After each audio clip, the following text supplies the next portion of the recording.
What's up, guys? How's it going? Wanted to say a couple of things that aren't too serious today. It's actually, I could say, part two to one of the stories I've said before. Um, Mainly, I believe it was Windwalker. This was that same place. It was a couple days before that experience. But I'm going to take a different twist with it. It was kind of like me meditating on it, saying, you know what, maybe some people need to hear this. So, hopping right into it. So it's late in my jog. I've been up the same mountain in reverse from my last story, and it's late at night. I can't say particularly what time. I don't remember, but I we spent the entire pretty much midday and evening getting to our campsite. By this time, it's high up in the mountains and deep in the woods. Some of you may never have that experience. Some of you will probably never have that experience, but it is quite the one to have, and actually urge many of you that never have to do so. It can be scary, especially if you've never done this type of stuff, especially if you've been young and never been camping. And I'm not talking about camping in your local park. I'm talking about camping where your life is at risk deep in the woods. Um, it's completely different. You have to rely on yourself. There's no one for miles. Um, you have the water that you can find out there and the water that you brought with you, as well as food. So um, keep those things in mind. So once again, as it seems that I find myself in these situations quite often, all the guys that have come with me were either at the campsite, where the a place up there where there was a grotto slash source of water that was up there. We had gotten water for the rest of the night, and I was headed back to the campsite. So it's humid, cold, and terribly foggy. I mean, dense fog. It was a not particularly moonlit night, and that in the combination with all the clouds, the density of the forest, there was a well set trail that we had kind of cleaned out that we could only had one direction to go. Um, but it was also the kind of trail that, since multiple people have either been on that mountain or it's a trail that's used for people traveling through, that it has kind of like places that it breaks off. That's important because due to the density of the fog, you could not necessarily tell when that the road is going to break off and when that I would have to take my turn in order to get to where the campsite was. Um, to kind of set the picture a little bit more, there's this thing that happens in dense forest. It muffles sound. That in the combination with the cold and the fog, you're really muffled. If you scream, you're not going to be heard from that far away. People in the area maybe, but the people in the campsite for sure. There's no way that they would hear me. And to see your hand in front of your face, you'd have to have it pretty close to your face as it was getting dark. And I'm walking, and at the time especially, I was thinking to myself, man, this is what they mean when you're walking in fate. I don't know if I've already passed the break off from where my campsite is. And if I did, I don't know how long it would take for me to come back and try to see if I can find where the road breaks off to. Because some of you that dabble in navigation would know that depending on how the break off is, if the level of the land is not the same, you could go in one direction headed, let's say, from west to east and perfectly see where it breaks off. But if you're heading in the opposite direction, you don't have the peripheral vision to see where the break off is, and you're essentially lost. You don't know where you are, and even you could have passed by it and have even less chance of seeing it. So I'm not freaking out, and I do mean not freaking out. I understand my situation, and I understand that I could get lost. I'm alone. We don't have enough people together to make sure that we walk in a line so that no matter what, we find where it breaks off. So I'm going extra slowly and I'm going extra close to where the break off is at least is supposed to happen. to make sure that I don't miss it. It's reminiscent of in the real world where you think to yourself, like, you're living in this fog where you don't know who your enemies are, you don't know who your friends are, you don't know who to trust, you don't know if you have money, where to spend it, how to spend it. You hear all types of stuff about your food. All of a sudden, you know what food is good for you. And it's equivalent to living in the fog. It's equivalent to walking in the fog, where you're literally walking on your instincts and on your faith alone. And it was particularly at that time for me thinking that, you know what, there's nothing for me to do because I can't go back. I have to go forward and I cannot miss the turn. And I'm telling myself, if I go slowly, I may not miss it. So mindset wise, time is passing and my perception of time, started to get warped. I don't know if it's because my adrenaline was kicking in or whatever, but consciously, I'm thinking 10 minutes, 20 minutes has gone by, which is terrible because it's supposed to only be more or less a 10-20 minute walk. I'm supposed to have been on that trail. And then it starts to get to what my mind feels like is like the 30-minute mark. And I'm like, shit, I must have missed it. There's no way I've been walking this far.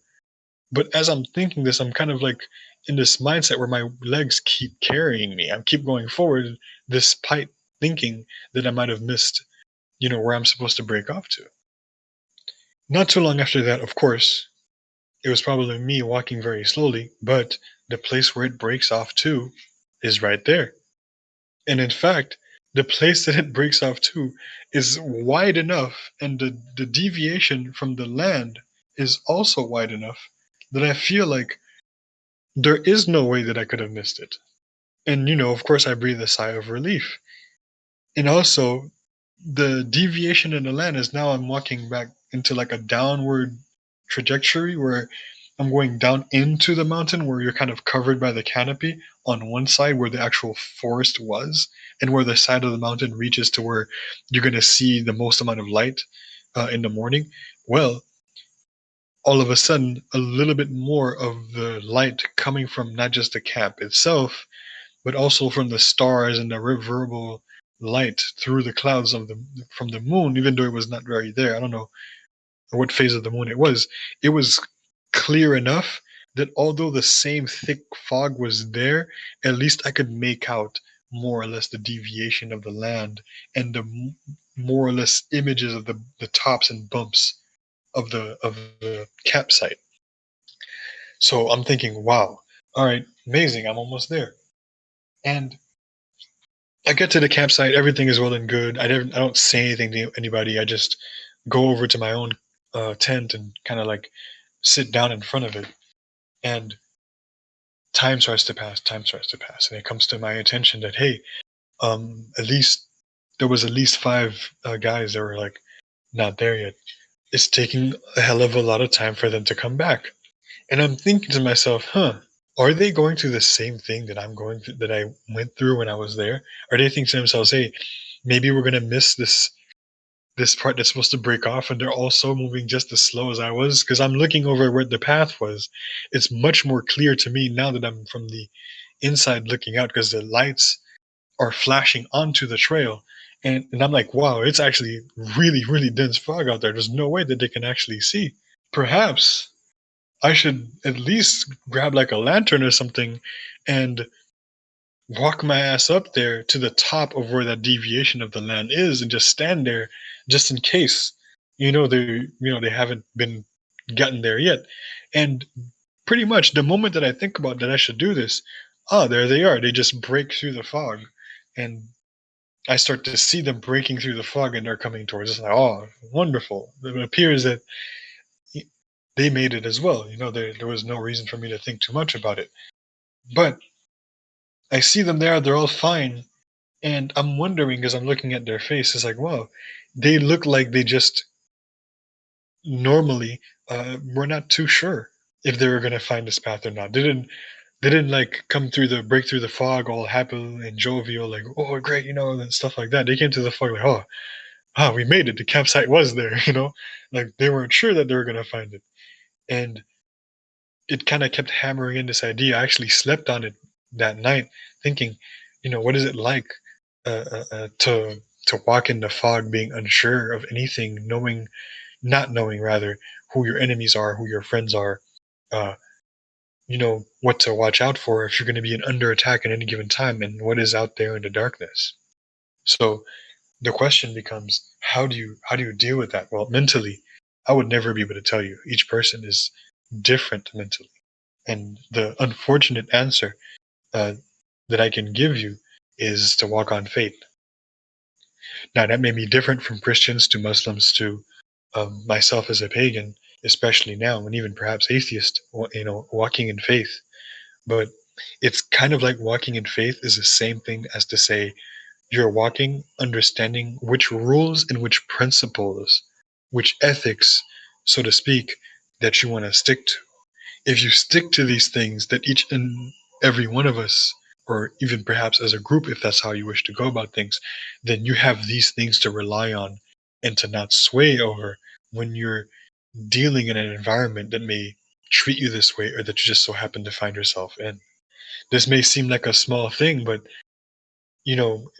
with the times that are happening these days and how a lot of people seems like, oh, I don't know, I feel unsure, especially those of you that have people that rely on you or those that depend on you, you can feel especially lost, right? And the thing is, it's very possible that either me or the people that were behind me may not have made it. We might have actually, I or they might have actually gotten lost. But the thing that you'll always be able to say to yourself, the thing that always is going to remain true, is if you stay within the confines of the principles, the values, the ethics that you keep for yourself, the way that you see things, you're walking in faith, you have faith in yourself.